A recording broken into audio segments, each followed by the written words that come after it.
Halo teman-teman alumni SMA 8 Angkatan 2000. Selamat datang di podcast 2000 Bercerita.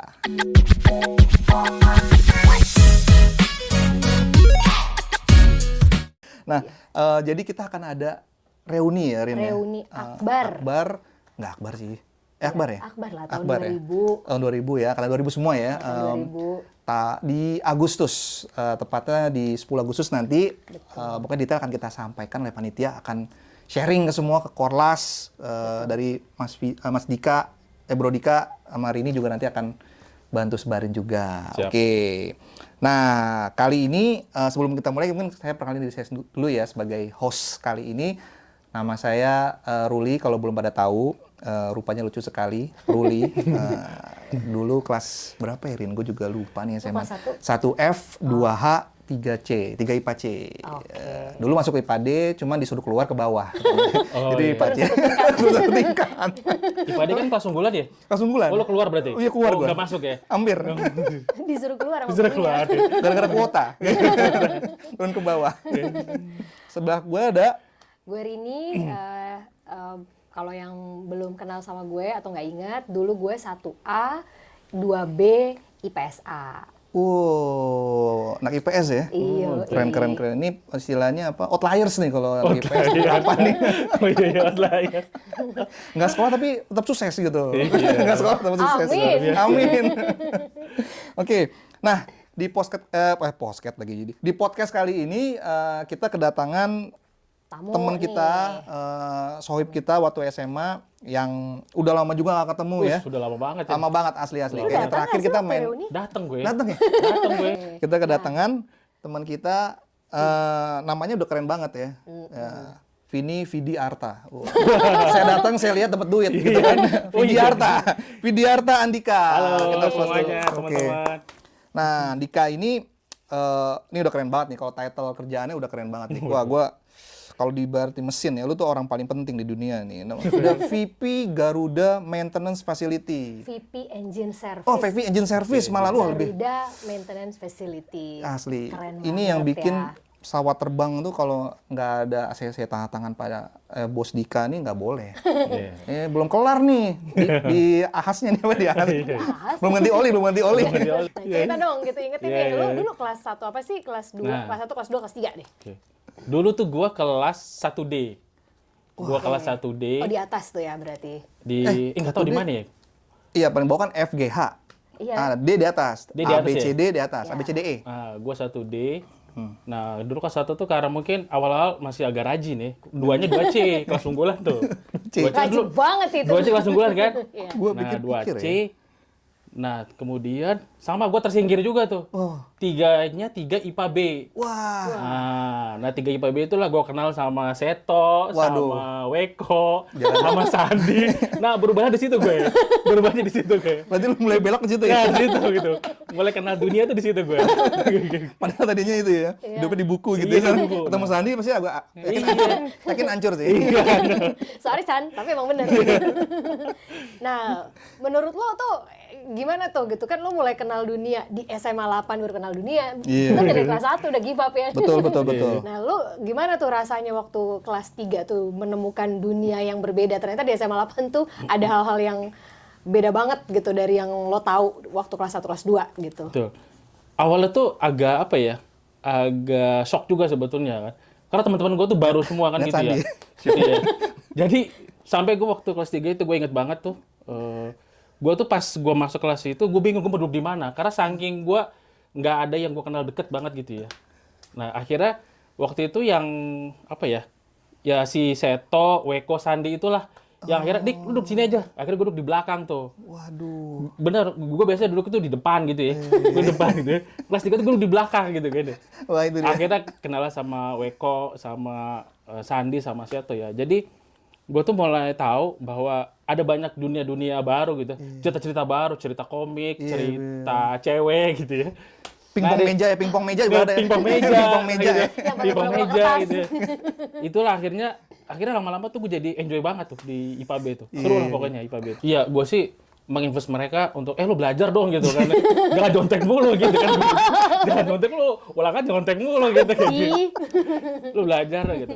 Tapi bener tuh akhirnya ya kan gitu. Kalau kata Weko kan ini gara-gara Andika nih gue bisa lulus SMA gitu kan. Bener. Sebetulnya bahasa terangnya gue tuh coba ngajak ke teman-teman, ya paling nggak kita jangan bego-bego amat lah gitu maksudnya ya. Karena kan kalau kelas 3 tuh kita udah mulai harus mikir kan kita mau jadi apa, mau sekolah di mana gitu kan. Alhamdulillah tuh ternyata jadi orang semua tuh ya teman-teman kita itu. Alhamdulillah. Kita semua jadi orang. Amin. Nah, ini kan tadi lo cerita nih teman-teman gitu ya. Lo ada nggak pengalaman yang paling lo inget selama SMA deh, entah dari kelas 1, kelas 2, kelas 3 gitu. Lo kan tadi bilang eye opener lah gitu. Ada nggak yang paling happy atau yang paling sedih atau yang paling lucu yang lo inget dari seluruh journey lo di SMA 8 deh gitu. Kan kita lama nih 3 tahun nih gitu. Apa ya? Yang sedih dulu. Yang sedih. Yang sedih. Yang Dapet Heleno? Enggak dong. Oh enggak. Itu gua tuh. Kan kita. Gua dapet Heleno langsung. Gua main dulu putus sekolah gua. Dapet Heleno. Yang sedih apa ya? Kayaknya ini deh. Waktu gua dari 2C ke IPA B itu gua sedih tuh. Iya. Walaupun akhirnya alhamdulillah gue ngerasa itu malah jadi blessing gitu ya. Tapi itu gue sempat sedih tuh. Karena kok gue kayak, kenapa gue nggak bisa masuk IPA D waktu itu gitu loh. Maksudnya perasaan gue nggak bego-bego amat gitu ya. Iya. Tapi kalau gue inget-inget, kayaknya itu deh yang paling sedih ya. Tapi justru malah ternyata di kelas 3 itu yang paling seru. Itu yang paling seru. Itu tadi akhirnya kita jadi main apa namanya? Ya, as simple as main pingpong meja gitu ya. Pingpong meja. Terus sama Weko kan gila bola banget kan. Diajakin main bola gitu ya. Motoran. Gue inget banget tuh sama Weko kan kita pakai jaket motor gitu ya. Itu tau nggak kelas 3 itu pertama kalinya gue nekat naik motor kan belum punya SIM ya. Nekat gue ke sekolah naik motor. Jadi gara-gara pengaruh Weko tuh. Nah, gitu. Kelapa Gading sekolah ya? Kelapa Gading sekolah. Buruk ternyata SMA. Kelapa Gading sekolah kan. Lumayan lo, jauh lo. Lumayan itu kan. Paling seru tuh gini, dulu tuh gue tuh waktu SMA tuh ekskul gue kan SP, Sains dan Perpustakaan. Sains dan Perpustakaan. Gue kalau ke perpustakaan gue nonton basket itu tuh kalau pagi-pagi tuh. Ya, sengaja telat. Numpang aja. Anak SP. SP gue.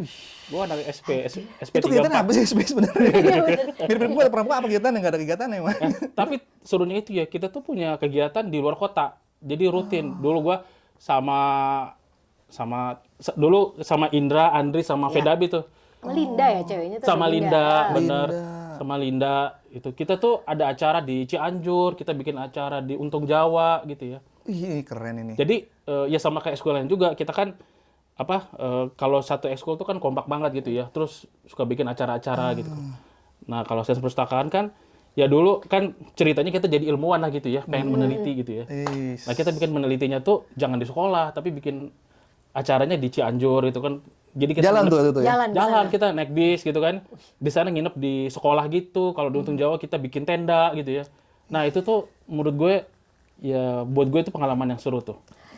Jadi gue terus terang ya. Dari tahun 97 masuk SMA sampai sekarang baru tahu gue SP ada kegiatan kayak gini. Ada loh. Maksud gue kan, ini sorry to say. Ini nggak ngajak-ngajak lagi kan? Untung Jawa kemana? Coba Lo pengen jalan-jalannya, dia mau meneliti. Lah, gue cuma ke belakang doang, rokok nggak jelas kan gitu kan, ikutan dia gitu kan. Oke, jadi lu 3 tahun di SP dan dari situ, kalau dari SP itu udah kebuat terus sampai lu kuliah gitu ya? Lu kuliah di mana bro? Sorry bro. Gua kuliah di Bandung tuh. Oh, ITB ya? Di ITB. Jurusan? Jurusan Teknik Elektro. Bareng Ade. Bareng Ade. Asdit. Betul. Paul juga ya, Paul ya? Paul juga. Paul ITB kan ya? Paul TB, Ya, Paul benar. ITB. Bareng Paul. Tapi tunggu dulu nih, sebelum kita cerita yang bagian itu. Kita masih nostalgia dulu nih. Boleh. Guru dong. Oh, guru. Zaman SMA cerita, kalau dia mah nggak pernah bermasalah sama guru. Lu nggak pernah di-strap dong? Nggak. Diusir dari kelas nggak pernah dong? Enggak. Lu pernah ngusir guru kan? Lu pernah ngusir guru gak? Lu pernah ngusir guru gak? Nah, kalau guru nih, tadi kan ngomongin teman. Kalau guru, lo ada yang berkesan nggak di SMA 8 deh? Guru ya. Yang paling top of mind lu deh kalau pas lagi SMA. Ini ada yang pengalaman buruk, pengalaman. Dua-duanya. Boleh. Mulai dari Kalau mana pengalaman dulu? buruk tuh gue Pak Oktav gue. Kok sama sih sama gue sih? Matematika. Kayak Ngeri semua orang gua. deh. Kalau disuruh maju tuh ngeri udah pokoknya. Jadi kalau dia kelas tuh kita duduk aja gitu kan. Ngeri kalau ngeliat matanya tuh langsung, kamu coba ke depan gitu kan. Tapi lu bisa kan? Enggak juga. Enggak bisa gue masalahnya. Kalau gua nggak bisa, lu keluar katanya. Fakta tuh. Itu. Tapi pengalaman buruk lo cuman nggak bisa ngerjain. Iya, Nggak pernah- ngerjain. Lo nggak pernah diusir kan? Kalau dia diusir soalnya. Oh, dia disuruh. Suruh ngukur lapangan pakai garis. Oh gitu ya. Oh gitu ya. Iya. Dia lu sayang banget sama gua sih jadi. Sayang banget sama kelas lo. Kalau yang ininya gimana tuh, yang apa yang lo paling apa ya, paling inget deh gitu, yang menyenangkannya gitu, yang paling kayaknya nih wah Paling seru deh paling seru. gitu, guru yang paling seru gitu. Guru paling seru siapa ya? Sebetulnya seru tuh dalam konteks gue inspiratif lah gitu ya. Iya, iya. Dulu tuh kita ada guru kimia kelas 3 tuh siapa ya? Ibu Bu siapa ya? Udah tua tuh, gue lupa tuh. Iya gua tau Bu pakai siapa ya? Coba kita lihat nih. pakai jilbab ya? pakai jilbab Iya, kacamata. benar. Ya kan Iya, banyak kacamata. yang pakai jilbab. Nah itu, waduh. Dia Iya, tuh dia- wali kelas 3 IPA B padahal, temen gue lupa ya. Nah ini nih. Iya ini Bu Astri. Bu Astri. Bukan, Kok Bu bukan. Astri sih. Ini nih Bu Eni kali. Bu Eni di sih, bawah. tapi kalau nggak salah wali kelas IPA A nih. Yang ini nih, yang ini nih. Ini si Bu siapa nih? Bu Astri. Bu Endang. Bu Endang ya? Bu Bu Endang. Endang yang ini Bu nih, Endang. Bu Endang. Bu Endang ini. Iya, heeh. Kalau yang ini? Bu Astri nih. Nah itu. Bu Dia, Bu Astri ya? Iya, Bu Astri. Oh, Bu Astri, Bu Astri. Iya Bu dia. Astri. Oh, Bu itu Astri. inspiratif. Inspiratif tuh. Jadi ceritanya gini sebetulnya ya. Gue dulu kan dari SMP Muhammadiyah 31 kan. Iya. Dulu tuh gue waktu SMP tuh ya, kalau ada lomba-lomba sekolah tuh selalu gue yang dikirim lomba gitu ya. Nah di SMA 8 tuh gue nggak pernah. Nggak pernah, saking banyak orang pintar di situ kan ya. Jadi orang pintar ya. Gue pernah. Lu pernah apa? Atletik. Atletik ya. Gak ada orang yang mau disuruh sama guru Ya nggak olahraga. apa-apa lah, minimal pernah ditunjukkan di SMA 8 Itu itu pun kayak kalah. prestasi Itu gitu. kalah ya. Sampai gue ingat banget tuh ya, sebelum lulus adalah satu gue pengen ikutan lomba mewakili sekolah gitu ya. Nah di kelas 3 itu, dulu tuh kita pakai CAU apa semester ya? CAU ya? Cau. Saya CAU ya. Di CAU 2 apa 3 gitu ya. Itu Bu Astri nunjuk gue, Dik, kamu ikut lomba biologi ya, wakilin SMA 8. Gitu. Terus juara dong. Itu gue, wah akhirnya tuh apa ya?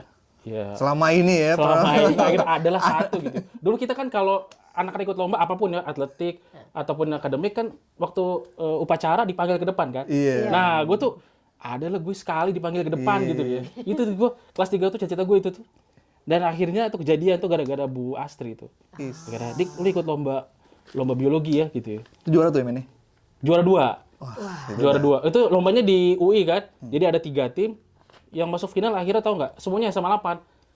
Jadi kita di final itu ngelawan teman sendiri.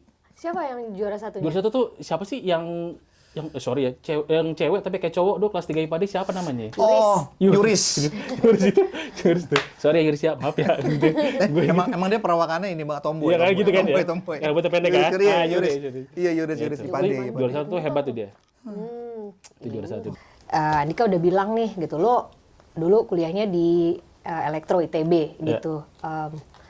Terus ceritain dong gitu, kok bisa tiba-tiba Kenapa milih ITB gitu? Kenapa milih ITB? Kalau kayaknya emang mesti ditanya, kan udah bukannya obvious ya. Kayak sekolah kita nggak punya pilihan lain gitu, selain dua itu kan. Dulu gue milih ITB, tapi seni rupa. Harusnya kita yang ditanya kenapa kita agak Kenapa lu beda milih dikit Unpad? gitu. Gitu. Kenapa milih Unpad, kenapa milih UGM gitu kan, itu yang agak. Kalau ITB kayaknya obvious nggak sih Iya, gitu. iya. Tapi Nggak apa-apa, mungkin kan. kenapa elektronya dari awal dulu gitu. Oke. Dulu tuh gue sebetulnya terinspirasi tuh sama Pak Habibie almarhum ya. Dulu kan kalau kita mau jadi insinyur tuh contoh idealnya kan Pak Habibie gitu ya. Nah dulu tuh gue sebetulnya pengen masuk penerbangan. Cuma kan 98 krisis ekonomi ya. Betul, betul. Terus moneter kan. Akhirnya kan kita waktu di SMA tuh ikut BTA ya kelas 3 ya. Betul. Terus ada tryout kan ya, gitu kan ya. Jadi gue tuh karena gue saking bingungnya, simple gue milih gini. Tryout gue tuh rata-rata berapa sih? Gue pilih yang di range itu Passing jurusan. grade-nya gitu ya. Gitu, ya gitu aja akhirnya gue. Walaupun sebetulnya salah juga ya. Gue malah mikirnya ya udah deh, pokoknya kayaknya gue bisa masuk nih teknik elektro gitu ya. Kedua apa kedua? Kedua tuh gue tambang. Oh. Jadi elektro tuh yang agak tinggi, abis tambang yang agak bawah. Jadi gue kalau gue tiba-tiba slip gitu kan, masih masuk yang gini lah gitu. Dan elektro tuh kok zaman itu tuh inget gue elektro ITB tuh kayaknya favorit hampir semua Iya, anak IPA gitu yang kan. gue tanya Iya. gitu, apalagi yang Elektro, pinter-pinter kan? gitu, pasti elektro ITB. Lu masuk apa lu? Elektro ITB, elektro ITB, Iya, elektro ITB. iya. Sama kalau di IPS tuh ini akuntansi UI gitu deh. Iya. Kayaknya udah Betul. gitu. Iya, gitu Semua kan. kayaknya pilihan pertamanya akuntansi Iya, UI gitu gitu. kan, iya. Benar-benar. Kayak gitu. Jadi Jadi- dulu tuh mikirnya kayak pokoknya lo kalau pilih yang paling top, nanti lo jadi orang sukses deh, kira-kira gitu kan. Iya. Mikir Iya, dulu iya, gitu di ya zaman simpel itu ya. gitu. Walaupun sebetulnya harusnya nggak begitu ya, Iya. tapi Bener. ya udah akhirnya karena dari tryout itu kayaknya gue bisa masuk elektro nih, udah gue pilih itu aja. Nah, akhirnya gue masuk lah elektro ceritanya gitu, bareng-bareng yang master itu kan, si Ade gitu kan, Iya. masuk situ. Nyesel Si nggak? Asdin Nah, masuk ya itu. situ. Nah, Ketemu Nah, lagi lu tuh. salah jurusan nggak tuh? Maksudnya lu merasa salah jurusan nggak sih? Tapi akhirnya kecapean kan sama-sama IPAD juga tuh. Sama-sama IPAD. iya Nah di gitu. sana wah udah masuk, ya itu tadi nyesel nggak? Lu merasa salah jurusan nggak? Karena kan milihnya as simple as lo skor lo masuk aja nih gitu. Lu sempet ngerasa salah jurusan nggak sih? Boleh dibilang sebetulnya enggak sih gue lihat. Maksudnya gini, apapun yang kita putusin sih menurut gue ya, nanti kita akan nemuin jalannya. Iya. Ya bukan nemuin jalannya Benar, gitu ya. benar, Jadi benar. kalau gua nggak masuk elektro waktu itu, mungkin gua nggak akan jadi gua hari ini gitu ya. Oke oke. Ya gitu. Ya udah akhirnya di elektro itu ya by the way gue lulus 5 tahun ya, bukan 4 tahun. Jadi gue juga struggle juga di situ. 5 tahun. 5 tahun. Lu berapa Apalagi- tahun emang, Rin? Aduh boleh jangan ditanya. Lo berapa tahun? Gue dilulusin. Jadi lolos ya bukan lulus. Kamu udah kelamaan kuliah, bisa lulusin. Lolos aja ya. Nah itu juga sharing dong teman-teman, gue juga pengen tahu, kita pengen tahu nih gitu yang lo kita dulu kan di SMA 8 ceritanya kita merasa pada saat kita SMA 8 kita top of the world gitu ya. Iya. Waktu kuliah cerita lo gimana sih gitu? Komen ya nanti ya. Oke. Ceritain juga buat sama-sama tahu. Biar kan? kita sama-sama Yes. tahu life after 8. Yes. Soalnya Betul. kayak kita semua kayak macan lepas dari kandang gitu kayaknya semua kan gitu. Betul. Tapi paling nggak lo udah kenal hiburan dong, maksudnya Iya. karena lo dari IPA 2 kemarin itu minimal lo Betul. nggak stres-stres amat gitu kan. Apalagi di Bandung tuh pertama kalinya ngekos jauh dari orang tua. Beuh. Tuh, Ngekos di mana dulu? ngekos gue di Tubagus Ismail. Oh, bareng Seto dong deket Bareng situ gua juga. dong. Dekat Seto. Ya, Tubagus Ismail. gue pernah mampir ke kosannya Seto. Iya. Dia kan kos di rumah dia, rumah Iya, saudaranya gitu ya. Nggak pernah gue mampir ke tempat dia. Lo tuh bagus Ismail berapa? 8. Oh iya. 8. Mana anak tuh bagus nih. Iya gue juga sih. Gue juga sering kesana ke ITB Gitu. dulu. Main. Main. Main ya. Gitu. Main. Nah, Terus? pas kuliah itulah akhirnya justru gue menemukan banyak hal baru lagi dan Oh. makin tahu kayaknya gini. Kayaknya deh kalau mau sukses tuh nggak cukup sama pintar gitu ya. Kita harus punya soft skill gitu kan. Makanya Oke. mulai kenal himpunan, mulai kenal keluarga mahasiswa gitu ya. Join Hima dulu. Join. Join. Wajib lah, nggak selamat hidupnya kalau nggak Iya, join kalau di benar. ITB mah. Ketua lagi. Enggak, gue enggak ketua. Keren. Tapi ya ikut kabinet gitu kan, ikut kepengurusan di himpunan. Terus dari situlah akhirnya jadi mulai belajar leadership di situ. Mulai tahu gimana caranya berinteraksi, Iya. mempengaruhi orang gitu ya. Nah, justru kalau gue malah ngerasa itulah yang jadi bekal utama pas kita nanti masuk ke dunia kerja gitu. Bener. Benar. Nggak hanya skill ininya ya, Betul. hard skillnya, tapi ada soft skillnya juga ya. Betul. Gitu. Jadi lu waktu pas di Elektro ITB itu 5 tahun ya, men? 5 Lu tahun. ngambil apa ininya? Jadi- Majornya? Sub major, Gue major ini ya, gitu. power engineering. Power engineering. Jadi karena waktu itu gue mikir gue nggak pernah pakai komputer waktu itu kan ya. Kan nggak pernah pakai komputer dan gue sebel banget sama pelajaran mikroprosesor waktu itu. Oh. Susah lah pokoknya gitu. Akhirnya gue pilih yang barangnya tuh gede-gede. Akhirnya gue pilih tuh yang power engineering. Yang kelihatan ada generator, ada Oh, motor harus kuat listrik. ya? Iya harus kuat. Harus kuat ya. Akhirnya gue pilih lah itu ceritanya. Terus dari lulus, lu langsung ke GMF apa gimana nih? Enggak, jadi itu tadi justru pas gue lulus itu nggak kerja di dunia teknik elektro. Jadi gue kerja itu waktu itu di AHM, pabrik motor itu. Lah sama. Sama ya? Gue sempet di Astra. Lu tahun berapa? Gue 2005 itu pas Gue lulus. 2006, 2007. Sampai Cuma setahun. Di Utaka. Yutaka. Yutaka. Oke. Gue hampir 4 tahun gue di situ. Wah. Gue cuma nggak pernah ketemu ya? beda, Setahun? beda banget, jauh banget. Oh. Lu di AHM-nya ya? AM-nya. Gue di Witaka nyetor, gue pabriknya beda, nyetor dia knalpot. Oh. Iya, Knalpot benar, knalpot. cakram. Iya. Cakram tuh. Cuma gue tuh ngurusinnya mobil, ngurusin CR-V. Mobil ya? Iya. Jadi gue ya itu kerja di AHM nggak ngurusin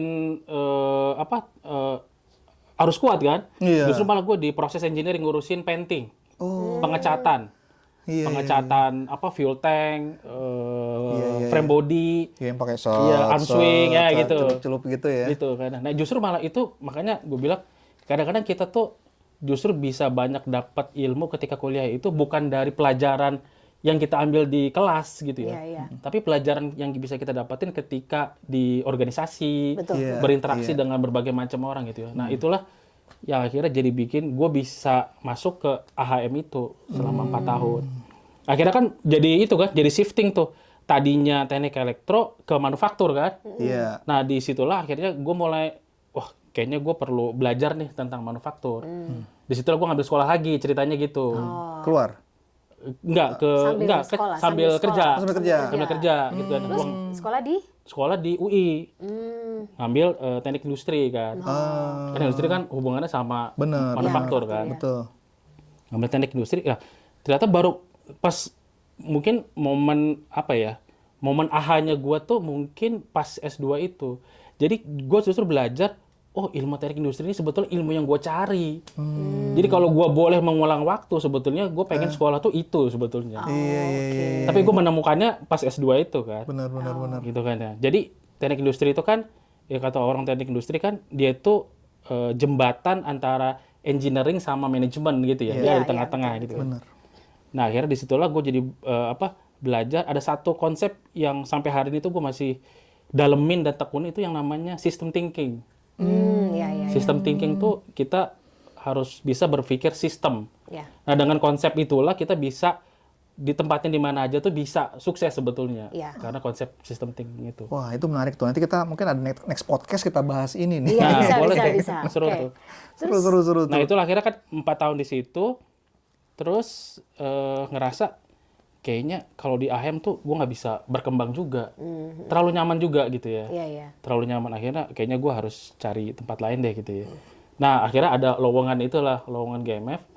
Waktu itu lowongannya corporate strategy sama business development sebetulnya, tapi dia nyari yang backgroundnya engineering Oh, oke. gitu, Pas background. dong. Kayaknya dulu hampir akhirnya semua pas. perusahaan nyari background engineering. Iya, background Sampai engineering banknya gitu ya. engineering. Iya, bener, Backgroundnya bener. engineering ya pokoknya gitu kan ya.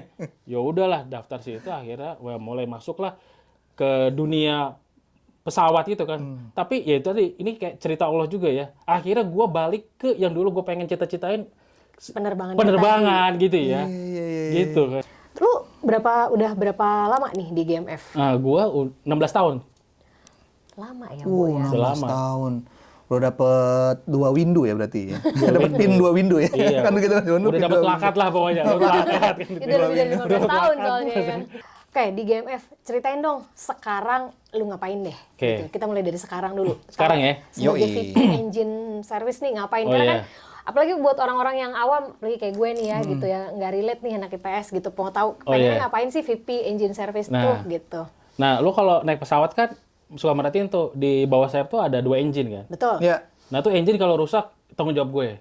Waduh. Jadi kalau engine rusak tanggung jawab. Jadi pokoknya setiap ada kebutuhan perbaikan untuk mesin pesawat itu dirawatnya di tempat gua. Gitu. Jadi gua mastiin engine itu berfungsi dengan baik lah gitu ya supaya bisa bikin tuh pesawat terbang. Kira-kira gitu bahasa sederhananya. Oke. Nah itu apa sih namanya, ada sistem atau gimana? Karena pesawat itu kan biasanya hop in dari satu tempat ke tempat lain gitu Betul. kan ya gitu. Itu Betul. tuh Ada periodiknya nggak gitu ya? Iya. ada periodiknya Periode nggak? Periode lu harus servis kayak motor iya, gitu kan? Sama. Di Jadi di WhatsApp itu pilotnya Pak, Bapak pakai pesawat Bapak tolong di servis nih. Iya. Kayak ahas gitu. Benar. Jadi kan kalau kita tuh kalau kenal dunia penerbangan tuh selalu yang dikenal itu adalah airline ya maskapainya. Betul, Iya. betul. Kita ngomongin Garuda, ngomongin Citylink gitu ya. Padahal di belakang gitu tuh ada ribuan engineer yang kerja untuk mastiin tuh pesawat terbang. Nah, pesawat terbang itu harus selalu dirawat, baik dia dalam operasional ataupun tidak ketika operasional. Misalnya kalau dalam operasional pesawat itu kalau lu perhatiin, kalau lu di airport itu ya, Negara Barata, lu perhatiin di bawah tuh ada yang pakai rompi kuning tuh, Iya. yang ngecek-ngecekin roda, ngecekin mesin gitu ya. Iya. Itu perawatan juga, perawatan ringan. Mastiin tuh pesawat layak terbang gitu kan ya. Nanti dia sign di forum. Itu bagian dari lo, bagian dari GMF. Bagian dari GMF. Itu kita nyebutnya line maintenance. Oh. Jadi maintenance yang dilakukan ketika pesawat beroperasi gitu ya. Nah itu pesawat boleh terbang kalau engineer-nya dia sign, ini pesawat layak terbang. Baru dia bilang ke kaptennya, Cap pesawat oke gitu kan. Nah baru kaptennya boleh mundur, mulai mundur gitu ya. Berarti dia juga punya kekuasaan authority untuk bilang Ini Cap, nggak safe. ini nggak safe. Iya, betul. Gitu ya. Justru dia harus berani bilang Harus bilang gitu ya. ini pesawat nggak layak terbang. Cap, bautnya hilang 2 nih. Lu nggak bisa naik kalau nggak diganti. Gitu kan. Nah pesawat itu kemudian pas dia terbang itu kan, kalau mobil kan kita ngitungnya kilometer ya. Iya, Kalau ini jam terbang. jam terbang. Jam terbang. Jadi dia setelah Flight hours ya. flight hours tertentu dia harus masuk perawatan. Mulai dari yang paling ringan, misalnya dia setiap 600 jam terbang gitu, dia harus dirawat 1 hari penuh. Ada yang diganti filternya, mungkin harus dicek hidroliknya gitu ya, kokpitnya, avioniknya ada yang berfungsi atau enggak gitu ya. Nah sampai perawatan berat itu mulai 1.500, 3.000, kemudian nanti 6.000, itu dia harus turun, nggak boleh terbang tuh, dia ada di hanggar kita nyebutnya ya, di mana Grounded pesawat. dulu gitu ya. Grounded dulu, jadi harus dirawat 2 minggu, catnya harus dikletekin gitu kan, dicek ada korosi, ada keretakan gitu kan ya, ada komponen yang rusak. Sampai di chatnya di itu juga ya. Iya. Jadi emang justru malah pesawat itu sangat sangat ketat. Karena kalau mobil kan kalau mogok Iya, berhenti, benar. kalau pesawat di atas mogok bahaya banget kan. Makanya emang ketat banget kalau pesawat. Aduh. Selama 16 tahun ini menurut lo apa sih yang lo lihat dari dunia penerbangan, perkembangan apa yang lo lihat di dunia penerbangan terutama dalam hal maintenance facilities ini gitu. Oke. Maintenance lah maksudnya. Jadi pertama gini, pertama kalau ngomongin perawatan gitu ya, itu dunia penerbangan itu sangat dikuasai oleh Eropa sama Amerika. Jadi kita tuh misalnya gini ya, kalau perawatan kita beli spare part. Spare part itu 100%, bukan 100% lah, 90% itu kita beli import. Gitu ya. Jadi how we manage supply chain itu sangat penting. Kenapa? Karena harga perawatan tuh nggak murah. Kayak misalnya engine itu sekali overhaul perawatan itu $10 juta. $10 juta. $10 itu satu engine. $10. Dia ada 2 lagi nih. 2 kan itu. Kalau 2 itu berarti 20 juta. Jadi makanya emang begitu itu engine harus dirawat, kita tuh harus benar-benar manage banget gimana bisa supaya harganya itu seefisien mungkin gitu ya. Jadi tantangannya itu kalau dari eksternal itu adalah how we manage supply chain. Karena supply chain itu sekarang dikuasai sama vendor-vendor luar gitu ya. Jadi kayak misalnya kita tuh nggak punya kemewahan, punya inventory berlebih, beli yang nggak kepake gitu ya, planning material salah, itu bisa ngurangin profitability gitu ya. Satu. Terus yang kedua secara internal. Indonesia tuh ini sebetulnya jadi apa ya? Jadi cita-cita gue di GMF. Wah, ini nih. Jadi Indonesia itu boleh dibilang dianggap remeh lah gitu ya. Emang bisa ya orang Indonesia ngerawat pesawat yang canggih itu ya. Gitu ya. Makanya kita tuh sering banget GMF lah. GMF tuh ada di mana sih gitu ya. Gitu ya. Kita selalu bilang udah datang aja ke facility kita, lihat deh. Jadi mereka baru tahu oh ternyata di Indonesia itu ada loh yang bisa ngerawat pesawat, yang bisa ngebenerin engine gitu ya. Nah, tantangannya adalah gimana kita nyiapin SDM-nya nih. Jadi orang-orang yang emang bener-bener kompeten gitu ya, bisa bersaing gitu kan ya. Jadi mereka tahu, mereka tuh bisa yakin aman ngerawat pesawatnya atau engine-nya ke GMF atau ke Indonesia lah gitu ya. Nah, jadi sebetulnya tantangan itulah kita di GMF tuh lagi coba bangun gitu ya, orang-orang yang punya kompeten, yang bisa dan bisa membuktikan gitu ya bahwa kita tuh bisa loh ngerawat barang-barang secanggih itu ya. Gitu. 2. Terus ketiga, perawatan itu ya sampai saat ini belum bisa digantiin sama robot. Oh. Jadi tetap harus orang yang rawat. Bahwa alat bantunya bisa kita improve gitu ya dengan bantuan AI misalnya gitu, benar. Tapi tetap yang ngencengin baut itu orang. Oke. Jadi kita tuh Syukurnya masih orang. syukurnya masih orang kan gitu kan ya. Iya, benar-benar. Masih Ganti orang. AI. Gitu. Jadi belum ada teknologi atau belum ada yang berani menggunakan misalnya tangan robot untuk memperbaiki Untuk otomasinya belum otomasi belum. Ini di Indonesia atau di seluruh dunia nih? Di Indonesia iya, dan di seluruh dunia pun yang sekarang berkembang itu adalah fase inspeksinya. Jadi misalnya inspeksi pesawat yang tadinya orang misalnya naik tangga sekarang pakai drone misalnya gitu ya.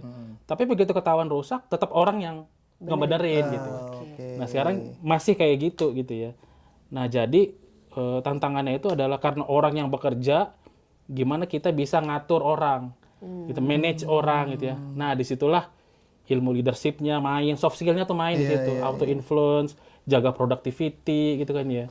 Jadi kalau di GMF itu sebenarnya lu punya kompetitor nggak sih, Min? Ada nggak sih maksudnya kayak yang seperti itu gitu? Tadi gue mau nanya, ada berapa macam sih di Indonesia yang Di Indonesia kayak, gitu ya? kayak GMF Kayak GMF gitu? tuh ada. Jadi kalau yang lengkap kayak GMF tuh nggak ada, cuman GMF. Waduh. Jadi kalau bengkel pesawat di Indonesia itu ada banyak, ada 60-an lah. Oh, banyak. Banyak, tapi Gua kecil-kecil. Tahu. Kecil-kecil. Jadi ada yang spesifik ini fokus di ban sama rem pesawat, yang ini komponen avionik. I see. Kemudian yang ini cuman bodi pesawat. Kalau GMF kan ada bodi pesawat, ada engine, ada komponen. Holistik inilah Jadi ya. lengkap holistic lagi itu. Ada maintenance ya. training centernya, ada engineeringnya gitu ya. Nah yang sejenis sama GMF tuh di Indonesia nggak ada. Jadi emang saingannya tuh kita yang terdekat ya Singapura. Singapura. Punya Singapura tuh Singapore Airlines ya. punya Singapore Airlines. Ada di Cina, ada di Filipina. Jadi emang saingannya GMF itu ya perusahaan-perusahaan yang di luar itu. Dan sebetulnya cita-citanya itu gimana pesawat-pesawat Indonesia itu mengurangi ketergantungan perawatannya ke vendor atau bengkel di luar. Sebisa mungkin kita mau serap perawatan itu ada di Indonesia. Itu masih gede banget ya. Masih gede banget tuh, masih banyak kuenya gitu. Sejauh ini berapa persen chunk yang masih diambil Iya. sama bengkel luar gitu loh? Jadi- Atau market share, dari market share. ya, Market dari share. total Lu ya? total ya market share-nya Ya. gitu. Jadi setahun itu pasar perawatan pesawat itu sekitar 2 billion US dollar. Gitu ya. Dan 63%-nya itu masih dikirim keluar.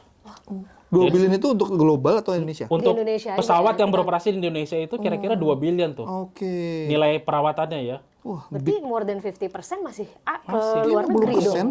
Segede gitu Segede GMF. gitu. Segede gitu GMF masih Yes. orang masih keluar. Justru itu makanya. iya, iya, iya. Ya karena tadi mungkin tantangan industrinya adalah memang industrinya satu sangat spesifik banget. Iya, regulated, highly regulated. highly regulated. ya. Gitu. Terus dan mahal banget. Mahal, betul. Itu pasti udah jadi Iya. barrier pertamanya tuh di situ kan. Iya. Duitnya dari mana nih gitu kan untuk kalau tadi perawatan gitu. Challenge-nya adalah SDM, kan engineer Indonesia banyak yang pinter-pinter gitu. Betul. Apakah Nggak kalah apakah sih itu ya. jadi maksudnya kenapa itu jadi tantangan gitu loh pada akhirnya? Iya. Jadi gini juga ya itu karena engineer itu kadang-kadang engineer kerjanya di bank misalnya gitu. Jadi Tuh. ya kan? Ruli, lo makanya jangan lo kerja di Lo kerja. situ. Karena gue Gitu, kerja kan? di PIC nih. Jadi udah mulai balik ke jalan yang benar. Jadi misalnya gini, ini tantangan kita kayak Gen Z tuh ya. Sekarang tuh, kalau kerja di perawatan, lu tuh harus mau kotor, kira-kira gitu. Lu harus memegang kunci, kerja kotor dengan oli, ngebaca manual gitu ya. Dan itu nggak bisa instan. Tapi kan ya begitulah. Lo Apakah jadi itu kendala? engineer gitu. Betul. Maksudnya kan salah satu yang gue nggak mau adalah karena gue mau kotor-kotoran. Maksudnya Iya. kayak, tapi kan emang begitulah Harus idealnya engineer nggak sih? Betul. Tapi kalau Gen Z sekarang, perhatiin deh. Justru kita punya tantangan sama Gen Z tuh engineer tapi nggak mau kotor, nggak mau baca manual, nggak mau ngikutin proses. Maunya tuh instan, maunya tuh langsung jago, jalan pintas gitu ya. Itu sebetulnya kalau dulu kita ya mungkin masih bisa ngikutin proses itu, tapi sekarang tuh di dunia perawatan nyari engineer yang benar-benar mau kayak gitu tuh tantangan loh. Walaupun ada banyak yang ngaku gue lulusan teknik gitu ya, tapi begitu kerjanya kayak begitu, waduh, ngaturnya susah bener dah. Iya, iya. Itu juga satu opportunity juga. Apa mungkin dari salah satu mungkin mimpi lu juga kali ya? Atau untuk punya. Punya Betul. yang ini ya. Waktu pandemi dari GMF lah, itu yang resign banyak banget.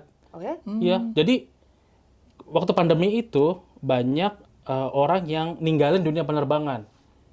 Karena kan dunia penerbangan waktu pandemi kan hancur banget ya. Betul banget. Pesawat nggak boleh terbang. Ya, kalau nggak terbang nggak ada perawatan gitu ya. Walaupun ada tapi kecil gitu ya. Sehingga banyak orang keluar dari dunia penerbangan. Nah sekarang begitu mulai balik lagi, Mereka nggak balik. mereka nggak balik, udah kerja di tempat lain kan. Iya. Terus dibutuhkanlah engineer dengan cepat. Iya.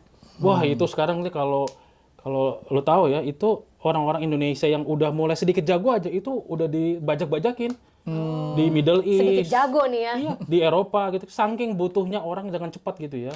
Iya, Untuk iya. kayak Middle East lah, mana ada orang Arab jadi mekanik? Iya, benar. Ada loh. Itu yang kerja kan orang Indonesia, orang Filipina, orang Bangladesh, orang Pakistan, Iya benar. orang Indonesia. Iya, Gitu. itu. Jarang loh orang di Eropa lah. Iya, benar. Mana ada, ya ada mungkin, tapi sedikit banget. Mereka tuh maunya kan berdasi di office. Benar. GMF sendiri gitu, dari seluruh engineer-nya masih seluruhnya lokal apa masih udah hire asing? Alhamdulillah lokal. Kalau di GMF sendiri, sorry, lu punya bawah berapa orang, bro? Kalau misalkan, GMF sendiri berapa orang di sana? GMF sekarang kita 5.000. 5.000. 5.000 orang. Yang di bawah lo? Yang di engine 250. 250. Lumayan ya. Orang, lumayan. Wah, berarti lu harus setiap tahun ngitungin 250 orang nih, gajinya naik berapa nih? Iya, ini sekarang nih, fase-fase ini. Iya, makanya nih kan. Sebagai fase penilaian. Penilaian nih, 250 orang nih. Iya. Ntar lama-lama AB. Iya, Kayak wah ini gitu. mah Badung nih, nggak usah naik gaji. Oke. Nah, selama 16 tahun nih lo Iya. di sana gitu lo, pengalaman lo yang paling lo inget ya tadi deh, mulai dari yang sedih dulu deh, ada nggak yang sedih gitu selama lo 16 tahun kerja? Sedih itu. Di GMF ya, pada apa namanya ini ya, on specific. Oke. Waktu pandemi. Oh, iya Waktu sih. pandemi itu memang gua tuh ya kalau yang lain tuh udah pernah ngerasain. Chris Mon kan Garuda juga dalam kondisi terpuruk. Waktu itu 2008 yang Iya, bener. apa tuh yang di Amerika itu kan. Ya. Iya. Mortgage crisis itu kan. Iya kan. Terus dulu yang 9/11 SARS itu ya. Jadi apa namanya? Kalau kita coba bikin grafik tren gitu ya. Industri penerbangan itu memang dia punya dia tuh dipengaruhi oleh kondisi ekonomi, tetapi setelah itu dia akan rebound lebih tinggi. Iya. Turun, rebound lebih Udah tinggi. gini tuh gitu ya. Ya, jadi secara tren dia itu akan naik gitu ya. Nah, waktu pandemi itulah gua ngerasain banget di titik terendah karir gua selama di dunia penerbangan, karena emang itu kita dalam kondisi kerjaan sedikit, orang banyak. Pilihannya kan apa kita mau lay off atau potong gaji apa gitu-gitu kan. Tapi waktu itu ya itu akhirnya kalau yang nggak tahan mereka keluar. Iya. Sebagian tetap bertahan termasuk gua kan. Tapi sempet sampai potong gaji gitu segala, sempet atau? Sempet bukan potong, ditunda. Oh, oke. Ditunda gitu ya, ya. ditunda. Gitu. Tapi alhamdulillah waktu itu karena tadi orang-orang senior itu cerita, Pak Andika nggak usah khawatir, saya mah udah ngerasain krisis udah berkali-kali, nanti kita akan bangkit lagi gitu ya. Nah itulah yang mungkin jadi penyemangat gue juga tuh, insya Allah kita bisa. Tapi benar bisa, kita akhirnya jadi punya cara gitu ya, supaya survive gitu ya. Waktu itu GMF, alhamdulillah kita nggak ada layoff karyawan gitu kan ya. Justru kita malah bisa diversifikasi bisnis baru, jadi bisa bisa ngegaji karyawan dengan bisnis-bisnis baru itu gitu ya. Oke. Nah disitulah kita justru malah belajar kita tuh asal kita kompak gitu kan ya, dan kita mau sama-sama kreatif cari solusi, ada loh jalannya itu ya.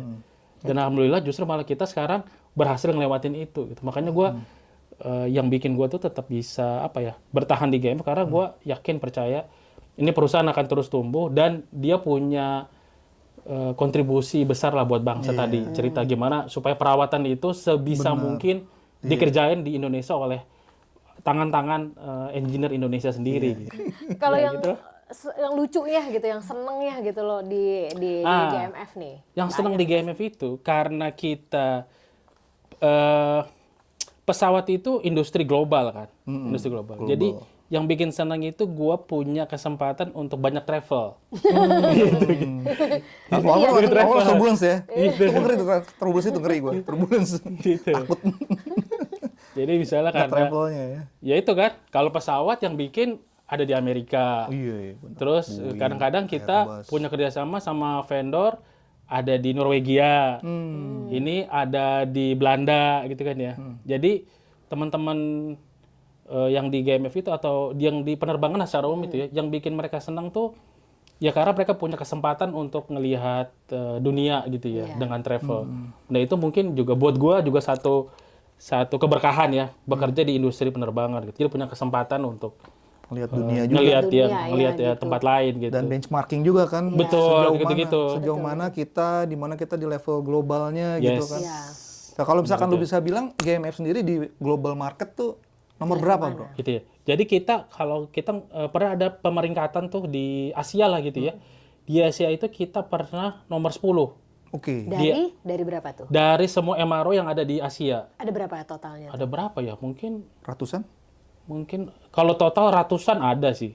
Ratusan ada. Nomor 10. Which is, ya udah. Oke, top keren banget, top banget. lah, top 10. Lumayan Kan lah. di Asia kan ada Jepang, ada Iya, Cina, ada Cina. ada Korea, Lumayan ada lah. yang Ada bisa Singapura. Singapura yang marketnya jauh lebih advance bisa Iya, dibilang. betul. Duitnya lebih banyak Singapura, juga gitu kan. Iya, betul. Regulasi juga lebih baik mungkin di sana kan. Iya. Secara untuk kayak untuk apa namanya supply chain-nya lah ya. Iya. Oke. Oke. Dan lu punya target tuh jadi level nomor berapa? Nomor 3. Kita punya cita-cita itu ya benar, nomor 3 atau 4 lah. Wih. Wih. Nomor di satu Asia, sekalian. Di Asia apa di dunia nih? Di Asia dulu. Oh, Asia dulu. Di Asia dulu. Oke. Tuh, dengerin ya teman-teman timnya GMF. Nah. Bosnya mau ini nomor 3 nih di Nomor Asia 3. nih. Siap-siap Nah, mau main-main. Siap-siap. lembur ya. Kerja keras. Kerja keras. Harus Lembur kerja loh. keras. Kerja keras, kerja cerdas ya kan. Iya. 7 poin naik. Tung. Tapi bisa insya Allah ya bro. Ya. Dan satu lagi, kalau mau kerja di dunia penerbangan 24 jam. 24 jam. 24 jam. Lu jangan tambah gitu dong. Lu juga gitu kadang-kadang. Oh, tapi sama sih. tapi Jangankan begitu saya juga. Iya. tapi karena nature-nya kan lebih service kan. Betul, Iya. betul. Emang gue selalu begitu, service industri itu nggak boleh. Betul, nggak boleh setuju berhenti. gue. Iya. Makanya gue kadang bingung kalau ada perusahaan Gen Z yang balik lagi gitu, apalagi yang aduh Itu after mungkin office challenge- hour nggak mau di kontak, apalah ceritanya. Iya. kan? Itu mungkin Nggak challenge lu bisa, juga ya, hampir challenge semuanya ya. sih Iya emang. betul. Yes. Tanpa bermaksud menyalahkan Gen Z ya, Iya. ini berdasarkan penelitian Sebenarnya- dan pengalaman. nanti sebenarnya bukan Gen Z-nya yang disalahin. Apa tuh? Tapi culture kita untuk membina anak-anak kita juga. Wis. Karena informasi pun sekarang jadi lebih gampang kan. Iya, iya. Betul. Tendensi lu untuk nyari informasi lebih gampang. Kayak tadi Betul. dia nggak mau lihat manual. Kenapa? Gue googling keluar. Iya. Gue chat GPT keluar. Iya. Bener apa enggak? Nggak tahu. Nggak Gitu kan. tahu, bener. Jadi karakternya gitu. Iya. Bener banget. Emang sama-sama. Kita semua kan praktisi kan istilahnya. Iya, iya. Ya. Sama pas itu kondisinya. Nanti kita sama-sama saling belajar aja gitu kan. Teman-teman juga punya pengalaman dengan Gen Z, ini bisa ngasih Bro Dika nih tips dan triksnya juga kan. Betul. Iya, gue juga butuh soalnya. Sama, Gitu. benar. Kita semua gitu Kita ya. semua butuh. Dulu kayaknya kita dibilang kita yang rebel ya, milenial nih nggak bisa gini, nggak bisa Iya. gitu. Sekarang yang disalahin Gen Z, milenial nyalain lagi Gen Z. Dulu kita disalahin sama Dulu kita generasi disalahin, sebelumnya. benar juga ya. Milenial nih nggak bisa kerja, males nih. Gitu. Sekarang Gen Z nih. Nah, tapi kalau lo kan kayaknya happy banget ya dengan profesi lo gitu ya, Iya. happy. Ya seperti lu barusan nyebut gitu, wah gue harus standby 24 jam nih, work life balance lo gimana nih gitu, menurut lo gimana sih? Waduh. Ya. Lo masih punya nggak sih? Kan sekarang tuh yang digaung-gaungkan sama lagi-lagi Iya, iya. anak zaman sekarang, Iya, iya. ntar gue nyebut Gen Z lagi salah lagi kan, Iya, iya. kebanyakan anak zaman Gen Z, sekarang kan, Gen Z. iya, Gen Z. anak zaman sekarang kan harusnya dikit-dikit lo work life balance Iya. gitu. Di profesi lo work life balance-nya gimana sih, atau lo ngerasanya gitu gimana sih? Gimana ya?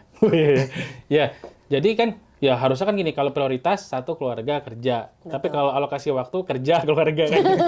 Kebalikan ya.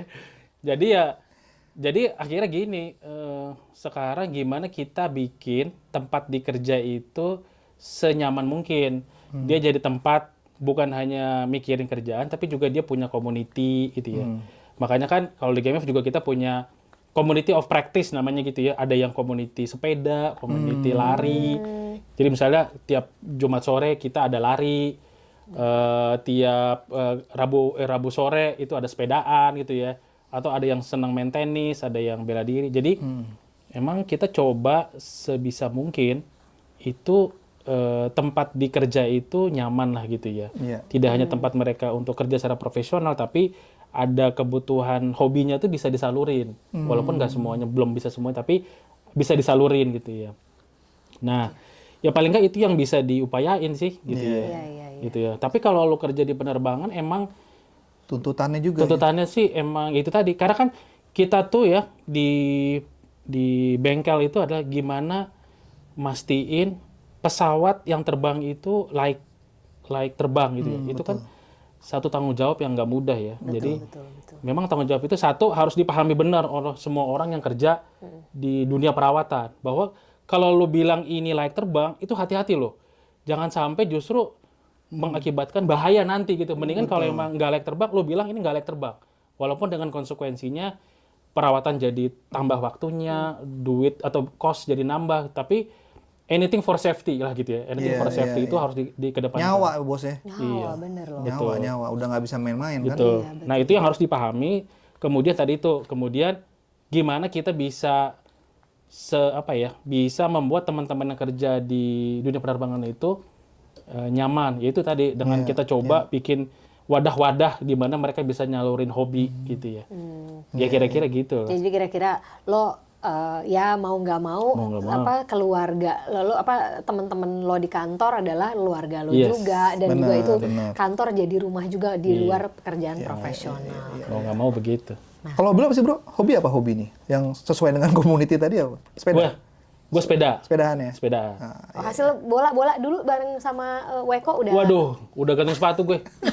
Waduh, susah lawan Weko. Dia cepet banget ya, gesit banget. Nahannya susah. Weko, mau lawan lagi nggak buat reunian nih? Weko masih sering tuh main bola. Iya, sering Iya, bola makanya. dia. Lu juga bro ya? Gue terakhir main bola, abis itu gue ini selama 2 tahun, kayak 2 bulan gue recovery. Dengkul, paha.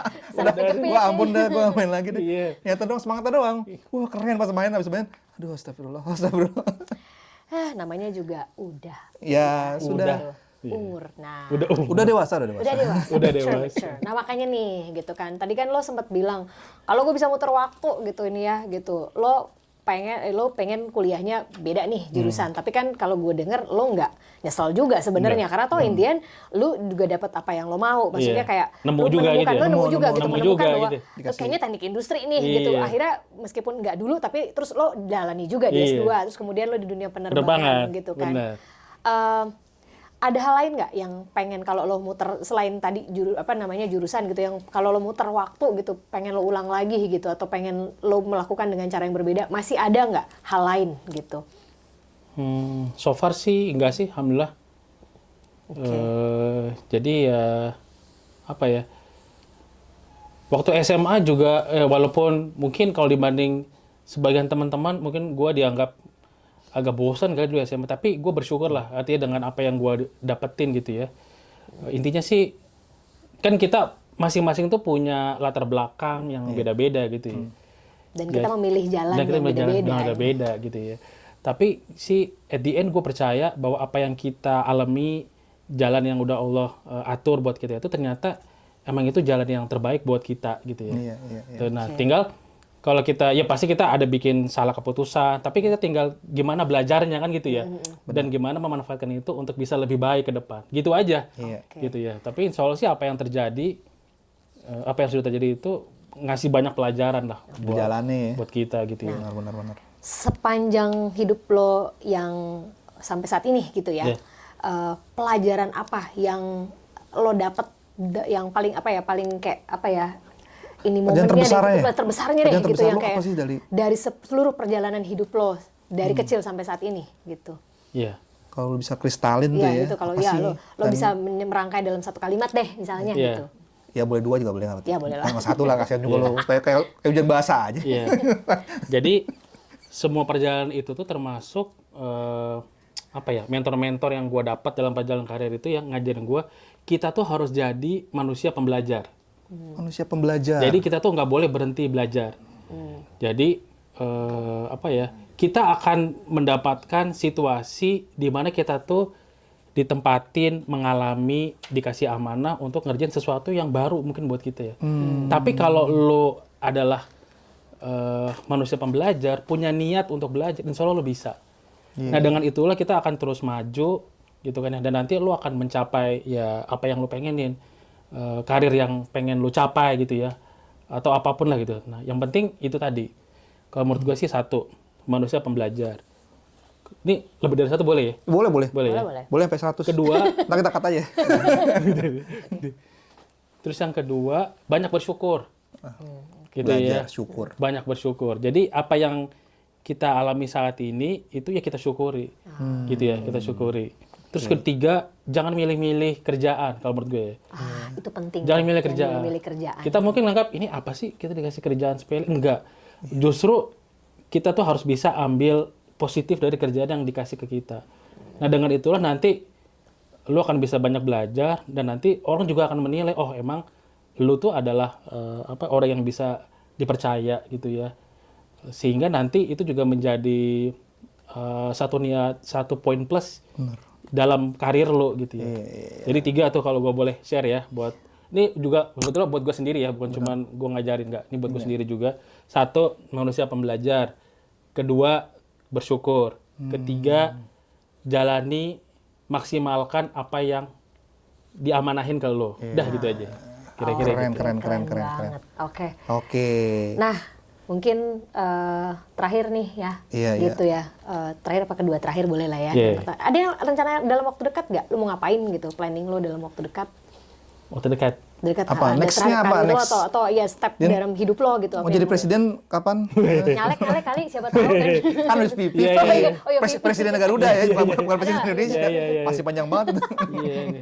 Ada nggak lo rencana? Nyalek kayak Vendabi kayak seru ya. Nyalek tuh.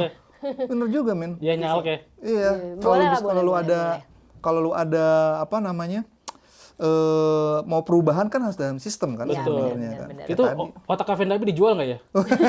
Sayang tuh Kan ada otaknya. nih soalnya. Tapi bentar Boleh lagi di datang. kopi, boleh di kopi. Otaknya sayang tuh kalau jadi politikus gitu ya. Oke. Gitu ya. Tapi mungkin ini kali ya, kalau di karir itu tadi. Gue kan sekarang diamanahin di engine ya. Ya. Jadi gue sedang ngerjain project itu gimana. Sekarang kan kita di engine itu banyak ngerawat, mayoritas customer-nya itu adalah domestik. Nah kita lagi coba dorong supaya ada banyak customer-nya itu dari non-grup, non-Garuda. Jadi dari luar negeri, mereka kirimin engine ke sini. Iya. Itu mungkin cita-cita gue. Itu bakal dapetin chunk lebih gede lagi Iya. kan. Lebih gede Nanti. lagi.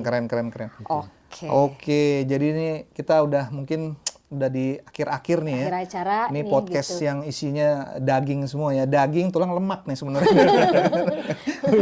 Oke, kita udah sampai di akhir acara obrolan kita sama Andika hari ini gitu. Mau ngingetin lagi buat teman-teman angkatan 2000 kita akan reuni 25 tahun tanggal 10 Agustus, lokasinya di sekolah kita tercinta di Bukit Duri gitu. Jangan lupa ya hadir di acara reuni 25 tahun kita.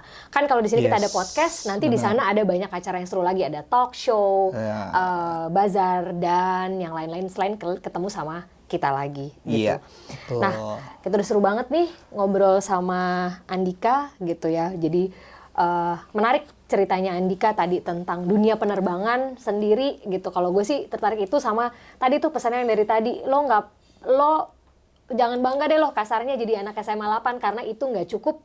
Ternyata yang membuat lo sukses hari ini, betul kita tidak menafikan bahwa apa namanya berada di SMA 8 itu membantu karir kita, tetapi yang penting adalah bagaimana kita melatih soft skill kita setelah kita keluar dari SMA. Kalau lo bagian mana, Rul? Gue nambahin sedikit mungkin dari yang gue dapat dari Dika nih, semua orang punya jalan ya. Dan yang terpenting adalah kita tetap fokus, jadi tetap jalanin walaupun kita tahu jalannya nggak mudah. Nah itu tuh satu yang gue ambil. Mungkin dari Dika udah orang bilang enak, tapi sebenarnya gak gampang juga. Betul. Gitu. Pasti ada perjuangannya, pasti ada ya jatuh bangunnya pasti ada lah. Nggak semua orang jalannya lurus gitu kan. Tapi yang tadi kita sama-sama tahu bahwa akhirnya ya we're here now gitu kan. Kita udah banyak yang kita laluin dan kita juga bisa sharing. Dan insya Allah nanti teman-teman semua juga boleh sharing juga di komentar. Ya, betul. Apa yang udah jalan sama ini, buat kita sama-sama juga saling tahu. Sebenarnya kan semua orang tuh kayak tadi kan belajar. Belajar. Keep learning. Lifelong learning Nah, gitu ya. itu dia yang Gitu. paling keren. Dari gue itu Sirin. Oke, thank you. Nah, boleh ya komentar juga gitu tadi dari sejauh sepanjang obrolan kita sama Andika, apa sih menurut lo bagian mana yang menurut lo paling seru, paling inspiratif? Tolong ya komen di kolom komentar kita. Nanti kalau mau tahu lebih banyak lagi ketemu sama Dika, di reunian. Datang ya, Pas. insya Allah ya. Insya Allah. Datang ya, Datang, insya Allah gitu. datang. Kita Datang. bahas lebih banyak lagi, ngobrol lebih dalam lagi. Terus siapa tahu kangen sama kita juga, ketemu lagi Atau mau nanti. nitip CV ke Dika juga boleh. Ah, itu dia. Titip anaknya, ponakannya siapa, siapa tahu gitu ya. Kita ketemu nanti di reuni 25 tahun itu. Oke. Oke. Thank you so much Makasih Andika. banyak. Thank you banget, Bro. untuk kami, Thank you banget. Happy banget untuk ketemu kami. kalian. Sama-sama, kita yang Sama-sama. happy Kita yang- pagi-pagi Jumat ini nih, bulan Jumat Agung nih, selamat merayakan Jumat Agung ya. Oh iya, untuk yang merayakan Jumat Thank you Agung. banget. Kita pasti ketemu lagi insya Allah, tetap berkabar dan Kita tutup aja kalau Tutup gitu aja, ya. boleh. Oke, kita jumpa lagi di podcast 2000 bercerita. bercerita. Sampai jumpa Sampai lagi. jumpa. Thank you guys. Saya Rini, Saya Ruli. Saya Andika. kita pamit dulu ya. Dadah. Bye.